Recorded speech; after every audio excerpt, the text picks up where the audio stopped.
Hello everyone, and welcome to Teaching Tuesday. I'm Heather McGee. Today we're going to make fish out of cardboard egg cartons. Have you ever been fishing? I know some of you have been. Did you ever catch anything? I haven't been fishing in quite a while, but I remember how much fun it is to get that worm on the hook and have a fish come up and chomp on the worm so that you could pull it in and get a fish. Now our project is going to have a couple different steps today. So let's get started on the first part. Let me show you what our resources are.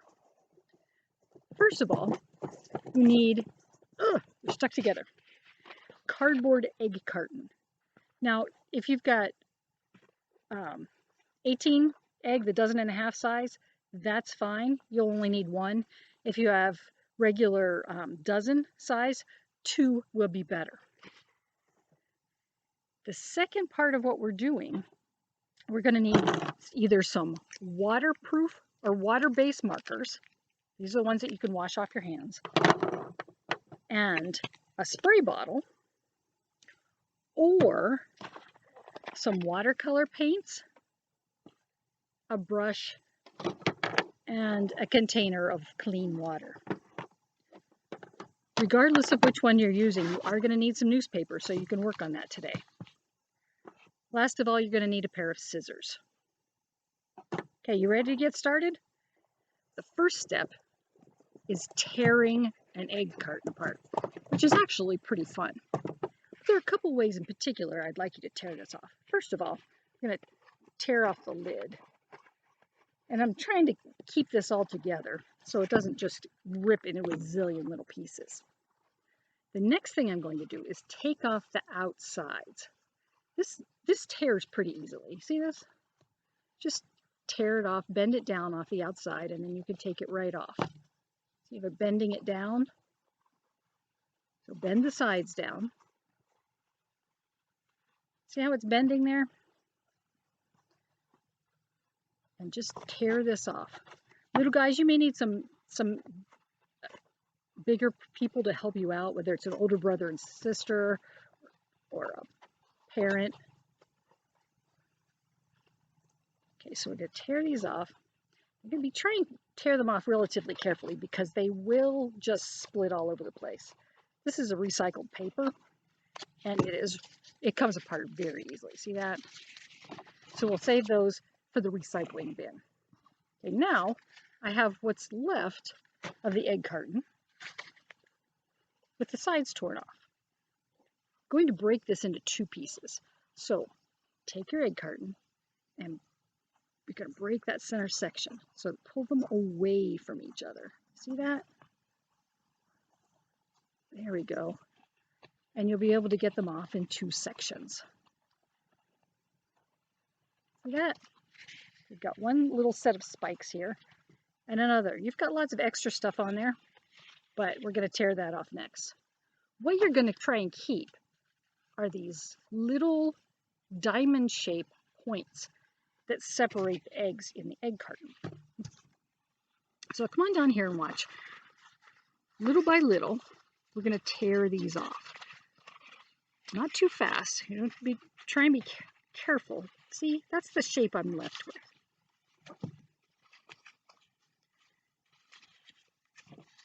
Adults, you're probably going to need to help because it tears so easily that you can tear it where you don't want it.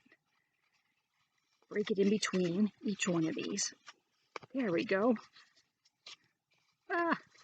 Tearing off the bottom section. There we go. And I'll just put a stack over there. Now the cool thing about these little diamond things is you can squish them flat. And sometimes it's much easier to tear things off that way. The other thing you can do, because it is flat, is you can take your scissors. See how I'm squishing it flat. And you're going to just make cut just like that. This is definitely easier if you've torn them apart already. So we'll tear those apart.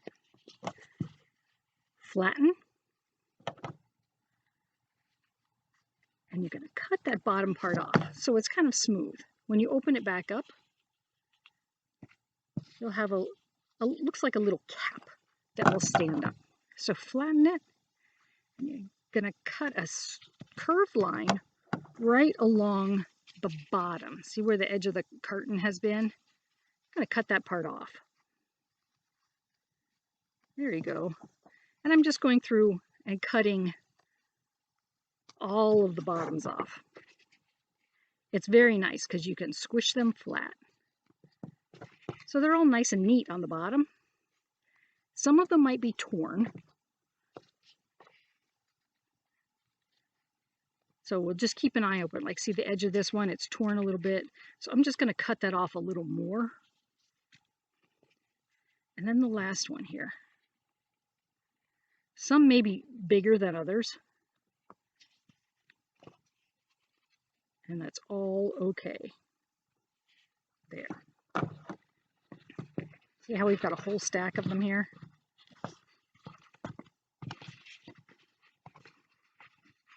There we go. That one's a little crooked, but I'm going to keep that for a minute. Now, look at this fish for a minute. See how we just kind of stack them together? See that? These will stack on top of each other. So you could make a fish that's as many segments as you would like. Each one of these is a separate segment.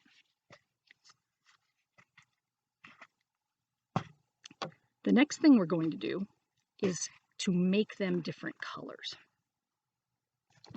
There are a couple different options for doing this. Both of them are messy, so make sure you've got a newspaper to work on, or you can work outside, or both, which is what I'm doing today. So I'm going to color these little the little caps. I'm going to call them fish scales, I think. I'll move all of these out of the way so I can take those and put them in my recycling bin. The first thing I'm going to show you is how this can work with a marker. So you take this is a water-based marker, one of the washable ones. I'm going to lay this flat and I'm going to color that little scale section on both sides. See that? And then make sure I come back and get the middle here.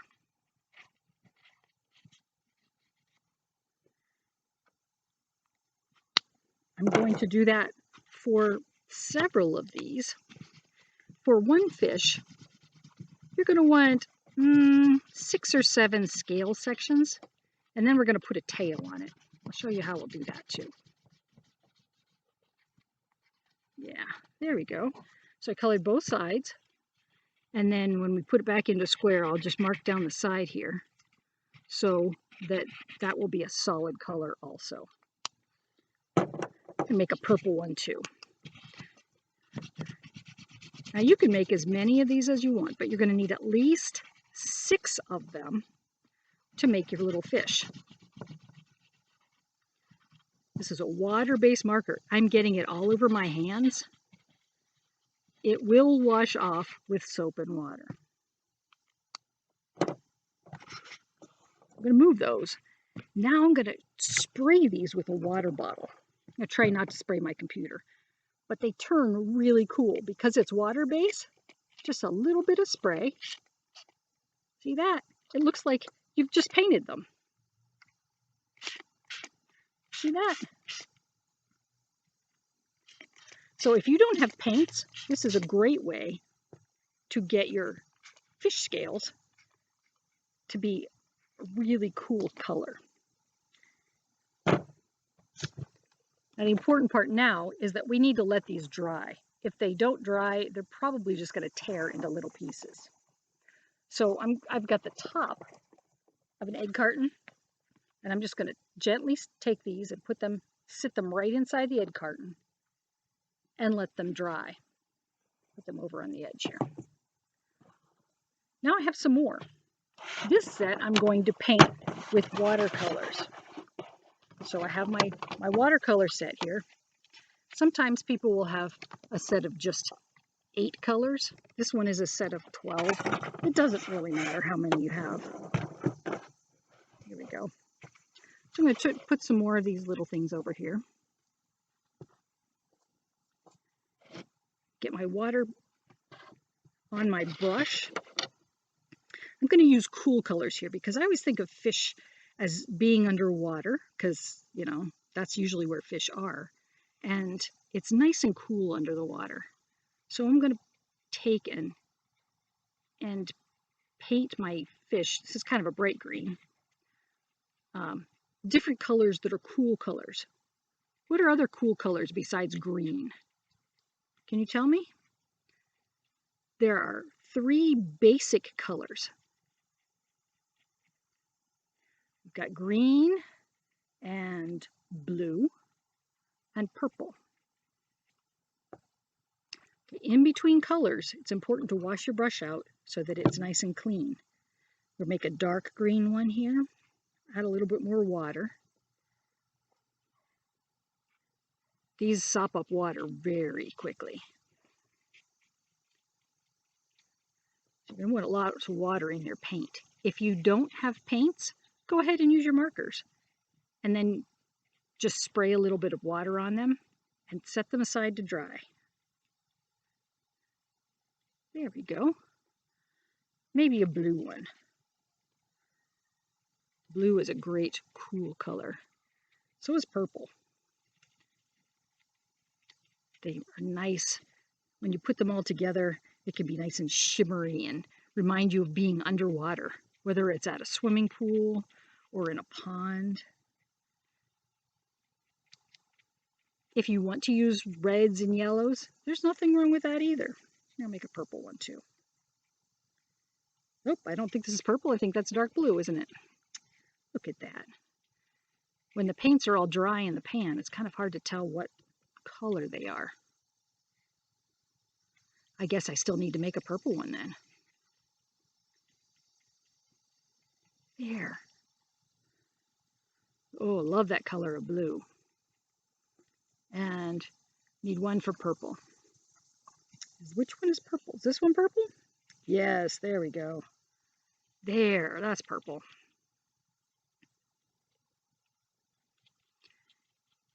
Making sure that we've got lots of water on there. If you have different kinds of paints, if you've got acrylic paints, you can do that. Make sure that whatever paints you have, you can wash them off of your hands. And try not to get any on your clothes because it's a lot harder to get paint out of your clothes. I've got lots of different colors there. Look at that. I've got 2 more. What color should I make these? What is this color, do you think? This maybe looks like a light purple or a really purpley blue. Ooh, yes it is. Look at that. Now, see, I'm making a mess here on my newspaper. But you know what? The mess stays on the newspaper and not all over the table. And that's what we want. It's a lot easier to clean up if you don't get stuff everywhere. There we go. Look at all those fun colors I have. Those will be just right for my next fish. I have one left. What color should I make this one? I think I'm going to go for this really pretty turquoise color. Because when it sinks into that gray cardboard, it looks so pretty. There, look at that. Again, you can use water-based markers. Or, you know what? You don't need to use markers at all. You could use just crayons and color it and not worry about using water at all. Whatever works best for the resources that you have and the time when you're working on it. There we go. Okay, rinse my brush out. Now, I'm going to let all of those dry. They're very wet, and when you work with them wet, they're very, very fragile. They fall apart pretty easily. And we've already seen from tearing them that they come apart pretty easily already. So, we're going to let those dry, and then we'll come back and put them together. I'll see you in a few minutes. Hi, welcome back. My fish pieces are dry, and we're ready to assemble them to make them actually look like a fish. First, you will need some string.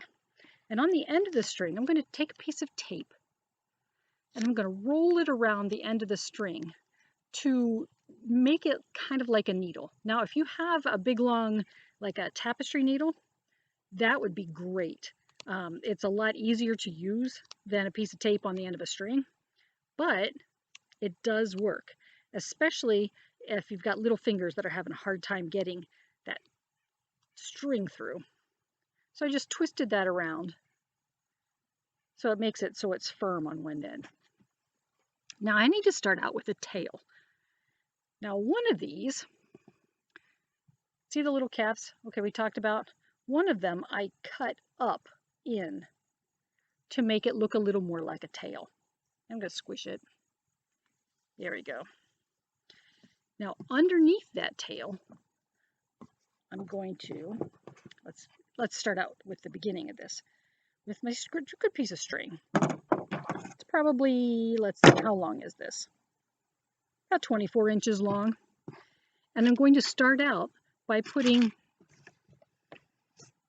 a few beads on the end. Doesn't really matter what color they are. I'm going to put 2 there. And I'm going to take them all the way down to the end. I'm going to tie a knot around both of them. Sometimes the holes are pretty big in the top of these pieces that we're using, and that will help the beads not to go all the way through. So I've got them tied onto the end. I'm going to take your little needle and you're going to work it through your tail. It's going to come all the way down over top of the beads. Do not pull this hard. It'll come right out because there's a pretty big hole there. So don't pull hard. Don't pull hard. Now I'm going to take 3 more beads. These are pony beads. Many people have these in their store of craft items or sewing items. I've got 3 beads on there. See that? So the little tail and 3 beads. I'm going to take another. These are the 3 that I used markers on, and I did for the tail also. Just going to take the purple one, thread it on here, very gently, let it fall down over top. See that? So your tail sticks out a little bit. Now, if it doesn't stick out enough, and I'm sure I think I'm going to put another bead on there. Sometimes you just have to adjust things as you go along because you're not really sure how they're going to turn out. So I'm going to add 4 beads. See that? Got 4 beads. I'm going to try this again. See if it gives me a little more space in between. Get the needle through. There. Yes, that gives me a little more space. Now I'm going to add 3. I think we're going to go back to 3 again. 3 beads. And then a section of your scales.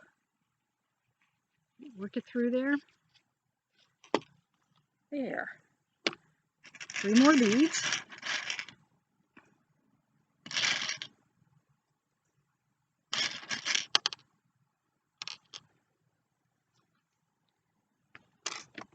Let's put this one on now. Now those are all the ones that I was showing you how to do with the watercolor marker. So now we're going to use the ones that we painted. 3 more beads.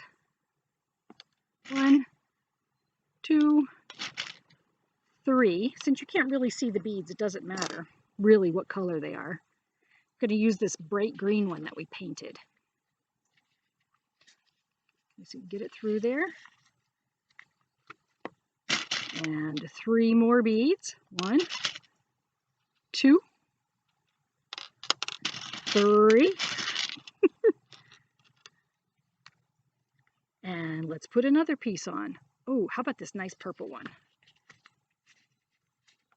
There. String it on there. You think we should have one more? Or do you think that's long enough? Let's put one more on. 3 more beads. 1, 2, 3. 3 beads. And this really cool colored turquoise one. There. Look at that. Now we're at the top. I'm going to take 1 bead and string this on the top.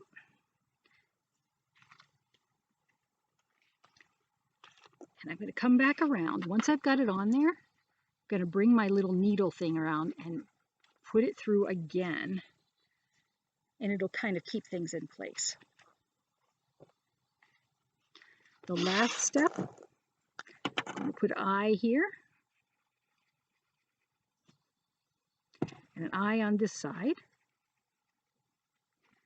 And then I'm going to put some little lines on the tail so that it looks a little more like a tail.